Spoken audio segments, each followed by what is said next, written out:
Jason. Hey, folks, that's right. You have to get ready for the new hour, the new time, 3:30 until 5. Yeah. My co-host is, guess who, folks? Guess who the co-host? Dr. Andre Humphrey. Man, that name sound familiar. So you're going to talk about your name. Yeah. Because there's a famous person in your name, in your family. You know that, right? Talking about Marlon. Yeah. What Marlon do? Play for the Ravens. Oh, my goodness. He used to play for somebody else, too. His father played for Denver Broncos, Miami Dolphins. Bobby Humphrey. Right. Okay. Mm-hmm. And who you play for? Nobody. Oh, Dr. Andre Humphrey. And also in the studio, folks, is who's this guy, Dr. Andre Humphrey? Brother Steve. That's Brother Steve. How you doing, Brother Hey, Steve? what's going on, Larry? Barry White boys. Right. You call them Barry White. Mm-hmm. So, folks, we ain't got too much time. Well, we do have enough time, hour and a half up until 5. So what we're going to do, we're going to start the show off right. We're going to start it off. Dr. Andre Humphrey, who's supposed to be calling in today? My good friend, well, she always be the mayor to me, Mayor Sheila Dixon. Mayor Sheila Dixon, Madam Mayor Sheila Dixon. What's she going to be talking about? Trauma. Trauma response? Yeah, we're not going to talk to her about no politics. What if she might want to say something? Well, that's up to her. Okay, cool. But I'm not going to ask her no questions. I mean, she might just fall in. So just in case she's listening and she forgot the number, let's put the number out there. 410-481-1010. 410-481-1010. Local law this 1-877-704-1010. And Steve, while we waiting on Madam Mayor, we said Madam Mayor like she's mayor right now. Yeah, as far as I'm concerned. Sheila Dixon. Yeah. Steve, talk and see what's going on with you, man. You the health man? What's going on? Absolutely, Larry. Today I'm going to be talking about high blood pressure, what it is, and who's at risk, and what you can do to control that. You know, high blood pressure was also known as a silent killer, but that has taken a back seat. Now, kidney disease is the number one silent killer. So, going to go over that, what people can do to stay healthy. And as you know, hypertension. We were just eating cookies. Yeah, I'm guilty. So what happened? Nothing. Nothing's happened. It's not like you eat them every day, and not like I committed a sin. Right. Your diet consists of high sodium, but also hypertension is the second leading cause of kidney disease, as well as other diseases as well, like cardiovascular disease and stroke. So that's something very important for Baltimoreans and other people across the world that live in urban communities to watch out for. How do we get one of them shirts? Oh, yeah. You can go to our site on... No, we want to purchase them directly from you. He said his site. Yeah, he's big time. You got a site? Yeah. Is that man Dixon? I don't know. But we're on bonfire.com and teespring.com. It could be. So say that again. You can order some of our apparel at www.teespring.com or www.bonfire.com. All right. I should hit this button. Hello, how you doing? Hello. Taxi talk. Hello. We're going to keep you on hold for a minute. Hello. Is this Madam Mayor Sheila Dixon? Hello. Hello. Is this Mayor Sheila Dixon? All right, let's put them back on hold. Then we'll come back. Steve, you have a website? www.urbankidneyalliance.org. And we can get a t-shirt. Because you have a different one every day. How much is a t-shirt? $25. Well, so much. Yeah. For donation to keep the message going. He said for donation to keep the message going. How much does your shirt cost? That's yours. How much it cost? No comment. Free? Oh, wow. Well, no, I mean, I can get you a shirt, but in our response, the regular price is $25. Okay. All right. Well, Steve, hop right into your topic. So, Larry, as I mentioned before, hypertension is the second leading cause of kidney failure. One would probably want to know what is high blood pressure. A lot of people walking around with it, but don't actually know what it is. So, for people who don't know what it actually is, blood pressure is the force of blood against the walls of your arteries as it is pumped throughout your body. When this force stays too high, it becomes a life-threatening condition called hypertension or high blood pressure. And this makes the heart work too hard, causing damage to the blood vessels, and can also lead to serious health problems like heart disease, stroke, and kidney failure. Does it do something to the heart chamber? Make the heart pump fast or something? Say that again. Does it do something to the heart chambers? The chambers in the heart? Well, it becomes fast? weakened. Weakened, okay. Yeah, if it's working too hard over a long Naturally. period of time. You know, it's 4 chambers in the heart: upper, lower, How you know that? right, and left. Mhm. Right. Left and I right. learned from school. I believe that's right. Is what? Am I right? Yeah, you're Man, absolutely I right. remember, I remember stuff from school. I do. Go ahead. I'm sorry. And no, but Larry, the thing about this, 35% of blacks have hypertension, which accounts for 20% of the black deaths in the United States, twice the percentage of deaths among whites from hypertension. So this is a serious disease that a lot of people are walking around with, and they don't know about it. And in the long run, if left untreated, can cause a lot of damage. Is Sheila Dixon listening to us, madam? Hello? Hello? What's Sorry. going on with that, Larry? Sheila Dixon's supposed to be calling, talking to you about Right. what you talking But about. let me just give an example. A blood pressure of 140 over 90 or higher is considered high for most people. In general, lower is better. However, very low blood pressure can sometimes be a cause of concern as well that needs to be checked out. So you hear a lot of people say my pressure is 140 over 90. Well, the top number is what's called the systolic pressure. And that's when the pressure of blood in the vessel is beaten. And then when it comes to relaxation, that's called the diastolic number or the bottom number. We're not trying to take any of your time from you. We're just checking to see if. Oh no! No, because she told me she was going to call in. Mhm. So Larry, you want to know who's at risk for this? He talk about me again. No, I just Go said ahead. Who's on risk? who's at risk. Who's at risk? No, Larry, anyone can develop high blood pressure. I mean, anyone. So, but there are several factors that increase your risk. One is being overweight or obese, not exercising, eating too much salt and sodium, not drinking enough potassium, which is found in fruits and vegetables, drinking too much alcohol, and having diabetes. Don't tell me alcohol can do that. You said drinking alcohol. In the long run, absolutely. Not Larry. rubbing alcohol. I'm talking alcohol that you know, at clubs and stuff. Yeah. He's comical, man. No, because I did learn this on You drank television. some rubbing alcohol before? No, but What's going see, on? on television, they Can't say believe if what you you see drink on television. some wine, that's good for your health. Yeah. Now you saying wine is not. No, I didn't say wine. I said alcohol. I mean, Wine is different. beer than has alcohol in it as well. Okay. But I was told to a certain point, that turns into sugar, right?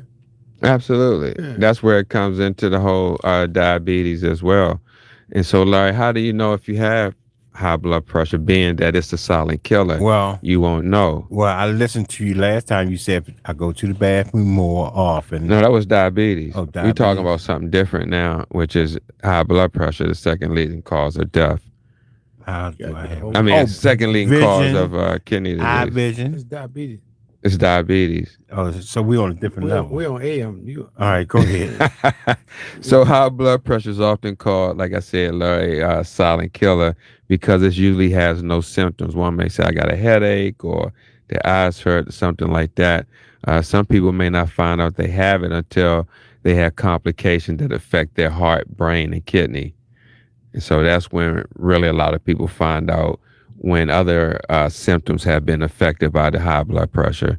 And the only way to find out if you have high blood pressure is to have your blood pressure checked regularly started by to your say that. doctor or a healthcare provider. I started to say that. You know, Every most time I go to the hospital, they always say mine is high. But do I they s- give you any? Have they prescribed any blood pressure medicine to you? No, they just say it's high. And they don't So do what's their nothing. problem? They should be treating it, or at They least said I need giving to you. see my doctor. Your primary care. Yeah, they say that. Do you follow up? No, You got it's not to. funny, man. No, it's not. But that's what happened you to a laugh lot too, of Dr. people. Andre Humphrey. But this is what happens to a lot of people. The doctor tell them they may have kidney disease, diabetes, and they don't follow up. and they don't follow Right. up, Larry. And as a result, Go ahead. yeah, and as a result, they don't find out till it's too late, and they have to go on dialysis or have some type of complications due to the disease. Is that her? No. Mm-mm. Yeah, so Larry, what I was saying, most doctors, when you go to your appointments, most doctors will check your blood pressure several times. Excuse me, Brother Steve. What do you say, Brother Steve? I was talking to Larry in the headphones. Tell him I'm talking to you in the headphones. Oh, but Oh. the whole world heard it. Excuse me, I'm sorry. That's okay. Okay, Jason. Oh, Go ahead, Brother Steve. Yeah, so Larry, as I was mentioning, most doctors will check your blood pressure several times on different days to get repeated readings before deciding whether to have, decide if you have high blood pressure. Mm-hmm. But you can also go to supermarket, drugstore. They have automated blood pressure machines know. there, or you can buy your own if you can't get to the doctor's office. right. So it ain't gonna do no good by me finding out if I had high blood pressure if I don't do a follow up. Oh, absolutely. You got to do that, man. I don't do it, and I'm not the only one. Don't do it. Do you a follow up? No. So you don't tell the truth Yeah, then. yeah, you telling the truth. So we don't do a follow up. What A we lot can of men do? don't do a follow-up. Right. Men don't go to hospitals. It, Most women you do. don't have to go to the hospital, but just go to the doctor so it doesn't catch up to you in the long run with these other You ain't going complications. to no Jack Leg Clinic. You ain't going. You got to go to the doctor, the hospital, real doctor. Or you can go to your primary care physician Okay.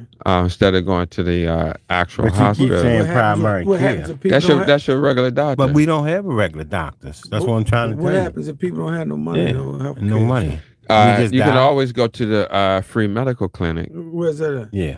They have- Baltimore have several. I think one is a total healthcare. That costs money.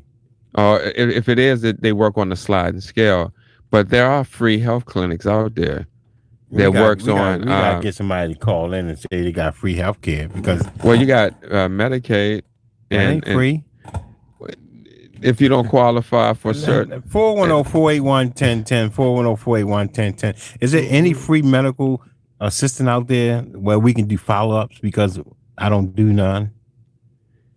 And it's a silent killing. This thing is for real. you're Yeah, talking yeah, about. absolutely, man. I mean, more than 700,000 people undergoing some form of renal therapy. Man, this. We listen. Madam Mayor. Yeah, hi. Sorry. That's I all had right. Yeah, a, Dixon. How you doing? some flyers to put out with some companies I'm working with. We understand. How you doing, Madam Mayor? I'm doing well. I appreciate you calling in. Of course, you know this is. She had some fire to put out, she said. Well, Well, you know, when folks have some Yeah, issues, yeah, well, I know what and you're it's like talking you about. got to deal with it right away. You can't, put it yes. off. yeah. Cool. You know, some of these companies I work with NMCA, some issues come up, and I gotta start making some calls. Or that's what I mean by put some fires out. He know what you meant, Madam No, Mayor. I did not know. Madam Mayor. But can we tell Steve, can we get Madam Mayor before you? Oh, Just in absolutely. case you might have to run off again. No, and no, then go we'll ahead, pick Larry. up after her. Sure. Thank you. Madam Mayor, Yes. first of all, I appreciate you responding to the call. Of course, you know the public miss you. Let me speak for me. You seem to always have your hand on the folks' pulse and know what's going on in the city. I was just telling Brother Wallace, we went to Malachi funeral. I think it was Monday or Tuesday, and no elected official was there to represent. And I'm not going to talk about that. I just want you to elaborate on what you see from your perspective as far as trauma, and how can we address these issues. Well, first of all, you know, what happened with that young boy, Malachi, was so sad, and I know it hurt so many people, Yes, it did. particularly individuals who have children, or even if you don't. It just was, I just could not believe that a parent would do that to a child versus just throwing up their hands and allowing someone else to take the child and raise the child. And so there's probably fault, not just with them, her and her partner, but, you know, whatever happened with the whole foster care and giving the child back. I mean, and I think it needs to be looked into as thoroughly as possible on both ends, because whatever challenges mentally his parent had, that needs to be dealt with. And it's going to be dealt with because they're going to have to go to trial and they're going to have to go to jail. But that's not going to necessarily resolve the issue. Right. Along with Department of Social Services, who handles foster care, et cetera, to find out where some red flags could have been dealt with. You know, a lot of times, part of the challenges we face as relates to avoiding trauma or Yes. or facing the situation is there are periods and moments of times where you get an idea, but because you might be close to the situation or you're afraid to speak out about a situation, you don't, and then something drastic like this happens. Well, Madam Mayor, I'm not going to bring politics into the topic, but under your administration, I know from being one of the longest chaplains for the police department in East Baltimore that you had control over what was going on in the city. And unfortunately, I have begun to lose confidence. And, you know, I'm not into name calling because I'm saved, I'm a pastor, and you just happen to be my friend. But the world needs to know, and they need to hear, that it's not going to get any better. And I think Brother Wallace want to jump in and ask you some questions. Well, listen, it's amazing. Hello, Madam Mayor. How you doing? All right, thank you for calling Taxi Talk. I appreciate you. I'm just listening and, you know, elaborating on, you know, what you want to talk about. Well, part of what Dr. Humphrey asked me to speak about is trauma and the effect that it has on an individual as well as their families. And I think it's going to get better. Okay. I do believe it's going to get better, but I think it's going to take the kind of commitment where you just can't show up or touch it on the surface. Part of people who are in government or in politics tend to want things to happen instantly.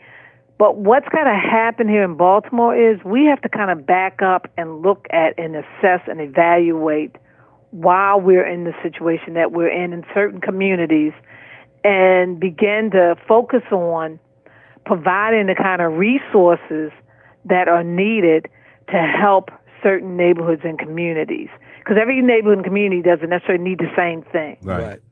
And it all starts back with from the time that woman and gentleman impregnates each other to have that baby, and then before even that baby is brought into the world, working with and assessing that family nucleus.